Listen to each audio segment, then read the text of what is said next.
2024 में first batch यहाँ पे एमबीबीएस का आ रखा है। ये कॉलेज डिक्लाइन कर रही है, नीमूच मध्य प्रदेश।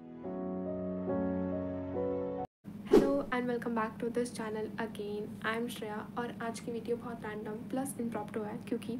आई am revealing that what college I have got in my MCC first round of counselling. I allotted Vikram Singh Sachlecha government medical college Neemuch Madhya Pradesh. Basically मैंने जीएमसी अमरावती वाला फिल किया था, बट उसी के अंडर ये कुछ ब्रांचेस हैं, मुझे पहले आइडिया नहीं था और इसका नाम कॉलेज लिस्ट में, मतलब जो एमसीसी ने कॉलेज लिस्ट आपको दी थी उसमें नहीं था। एंड प्रोविजनल राउंड रिजल्ट में मेरे को आरजिकल मेडिकल कॉलेज अलॉट हुआ था, बट उसमें शायद कुछ मिस्टेक्स तो गई थी क्योंकि मेरे एक दो रैंक ऊपर वालों को पीटीएस उन्होंने फिल करा था, बट उनको एमबीबीएस अलॉट हो गया था सेम कॉलेज में,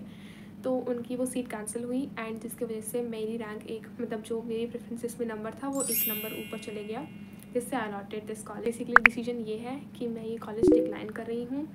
as a general category plus first year dropper. ये बहुत हार्ड डिसीजन था बट लेना पड़ा क्योंकि बहुत सारे रीजंस हैं। Some of them are, first of all कि वो पिछले साल ही खुला है 2024, वहाँ पे फर्स्ट एमबीबीएस का बैच था। एंड सेकंड वन कि वहाँ पे 5 ईयर का बॉन्ड सर्विस है, रूरल बॉन्ड सर्विस है। बेसिकली बॉन्ड सर्विस पे नहीं है, रूरल बॉन्ड है। तो अगर आपको कोई सीनियर नहीं होता जो ये बॉन्ड सर्विस कर रहा है तो आपको सॉर्ट ऑफ आइडिया नहीं है कि आप मतलब कौन से एरिया में जाके वो रूरल सर्विस बॉन्ड करोगे, कितना पे मिल रहा है आपको, नो सच आइडिया, क्योंकि 2024 में ही फर्स्ट बैच यहाँ पे एमबीबीएस का आ रहा है। एंड थर्डली कि उनका खुद का कोई हॉस्पिटल नहीं है, खुद की कोई ओपीडी नहीं है। बेसिकली वो एक डिस्ट्रिक्ट हॉस्पिटल में लेके जाते हैं जो कि वहाँ से बहुत दूर है, ट्रांसपोर्टेशन चार्ज पे ले रहे हैं जितना मुझे वहाँ से पता चला है,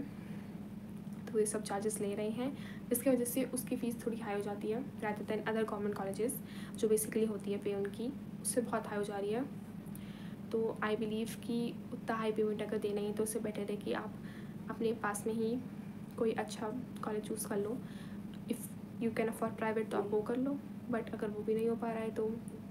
दूसरे कोर्सेज़ भी हैं जिसमें आपको पास में ही मिल जाएगा। एंड जितना भी मैंने उसमें रिव्यूज़ पढ़े हैं, जितना भी मैंने उसको इंटरनेट पे सर्च किया है, जितने भी लोगों ने उसको टैग किया है और यूट्यूब पे अपनी वीडियोस पोस्ट करी हैं, तो उसमें उन लोगों ने यही कमेंट करें कि यहाँ पे इंफ्रास्ट्रक्चर बहुत अच्छा है क्योंकि 1 साल पहले ही बना है, तो हॉस्टल फैसिलिटीज़ अच्छी है, कॉलेज क्लीन है, मतलब रूम सारा क्लीन है,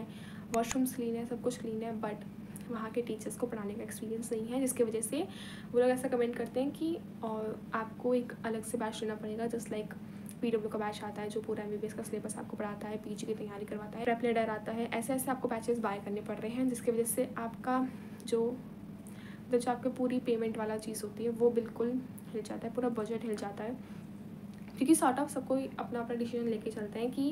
इतना चार्जेस लगने हैं तो इतने में कुछ हो जाएगा, मतलब रफली अमाउंट तो सब लोग अपना लेके ही चलते हैं, बट वो उससे बहुत ज़्यादा डिस्ट्रैक्ट हो जा रहा है, जिसके वजह से आई एम फीलिंग कि मुझे वो कॉलेज डिक्लाइन कर देना चाहिए। And Neemuch is just like a village,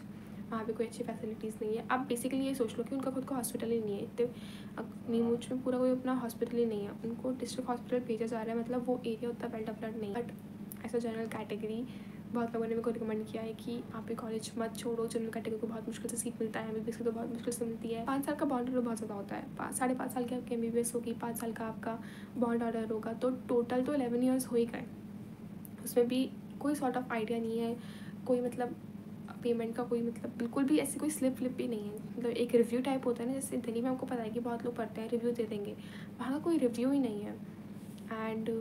मेरी एक सीनियर वहाँ पे पढ़ती है, वो नीमूच वाले में नहीं है, वो सियोली वाले ब्रांच में है, तो उन्होंने मेरे को बताया कि अगर आप इंफ्रास्ट्रक्चर देख के आना चाहते हो तो मत आओ, क्योंकि वहाँ के गवर्नमेंट के पास इतना पैसा नहीं है